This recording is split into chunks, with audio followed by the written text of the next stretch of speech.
कैसे तोड़ा भगवान श्री कृष्ण ने सत्यभामा की घमंड। इससे पहले जान लेते हैं कि आखिर सत्यभामा है कौन।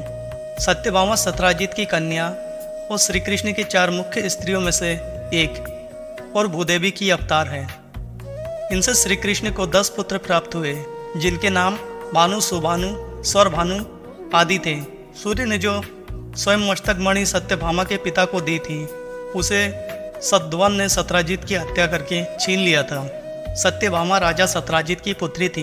कहा जाता है कि जिस मणि की चोरी करने का आरोप भगवान श्री कृष्ण पर लगा था, वो मणि उन्हीं की थी। जैसे ही श्री कृष्ण ने उनकी मणि उन्हें वापस की, सत्राजित लज्जित हो गए। माफ़ी मांगते हुए अपनी पुत्री सत्यभामा का विवाह श्री कृष्ण से करवा दिया।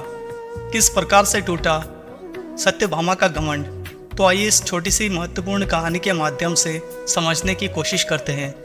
दोस्तों, अगर आप हमारे चैनल पर नए हो तो चैनल को सब्सक्राइब और वीडियो को एक लाइक कर देना। तो चलिए आपका ज़्यादा समय ना लेते हुए सीधे कहानी की ओर चलते हैं। एक बार भगवान श्री कृष्ण के जन्मदिन के अवसर पर उत्सव मनाने के लिए बहुत बड़ी तैयारी की गई थी। नृत्य, संगीत और भी बहुत कुछ।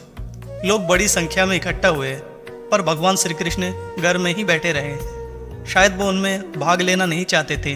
वैसे तो श्री कृष्ण हर तरह के उत्सव के लिए हमेशा तैयार ही होते हैं, पर इस दिन वो किसी कारण से उनकी इच्छा नहीं थी।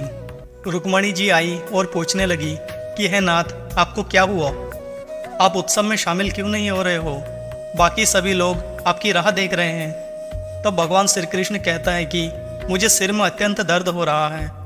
मुझे नहीं पता कि उनको वास्तव में सिर में दर्द था या नहीं।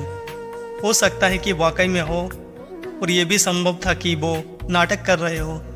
उनमें ये योग्यता हमेशा से थी।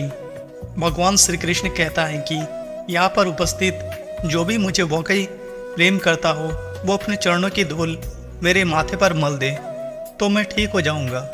इस पर रुक्मणी जी बोली, हमें धूल की नहीं बल्कि वैद्य को बुलाना चाहिए।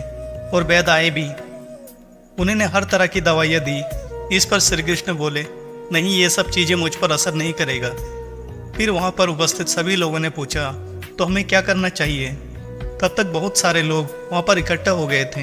सत्यभामा भी वहाँ पर आई, नारद भी वहाँ पर आए। हर कोई परेशान था कि ये क्या हो रहा है। भगवान श्री कृष्ण के सिर में दर्द है और हम उन्हें ठीक करने के लिए क्या कर सकते हैं? इस पर श्री कृष्ण कहने लगा कि कोई भी जो मुझे हृदय से प्रेम करता हो, वो अपने पैरों की धूल मेरे सिर में मल दे तो मैं ठीक हो जाऊंगा। सत्यभामा बोली, ये क्या बात हुई? मैं आपसे बहुत प्रेम करती हूँ, पर यह नहीं हो सकता कि मैं अपने पैरों की धूल आपके माथे पर लगाऊं। मैं ऐसा कोई काम नहीं कर सकती। रुक्मणी जी पीछे से रो रही थी। हम ये कैसे कर सकते हैं? ये तो आपका नादर होगा, अपमान होगा। हम ये नहीं कर सकते। नारद जी भी पीछे हट गए थे। मैं ऐसा कुछ भी नहीं करना चाहती हूँ। आप स्वयं भगवान हैं। मुझे नहीं पता कि इसमें क्या रहस्य है। पता नहीं इसमें कौन सा जाल होगा। मैं अपने पैरों की धूल आपके माथे पर रखूँगा तो हमेशा के लिए नरक की आग में जलूँगा।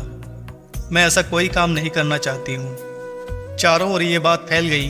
हर कोई सदमे में था और कह रहा था कि हम ये काम नहीं कर सकते। हम आपसे बहुत प्रेम करते हैं, पर ऐसा करके हम नरक में जाना नहीं चाहते हैं। उत्सव मनाने के लिए लोग श्री कृष्ण का इंतजार कर रहे थे, पर श्री कृष्ण अपना सिरदर्द लेकर बैठे हुए थे।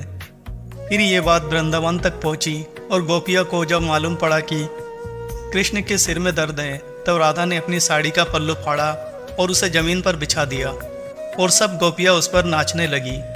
उन्होंने फिर वो पल्लू नारद मुनि को दे दिया और ये कहा, इसे ले जाइए और कृष्ण के सिर में बांध दीजिए।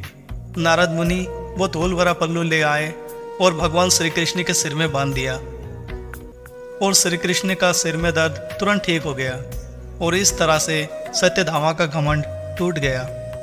दोस्तों, अगर वीडियो पसंद आया है तो वीडियो को एक लाइक कर देना और चैनल पर नए हो तो चैनल को सब्सक्राइब कर लेना। तो चलिए मिलते हैं एक और नए रोचक कहानी के साथ।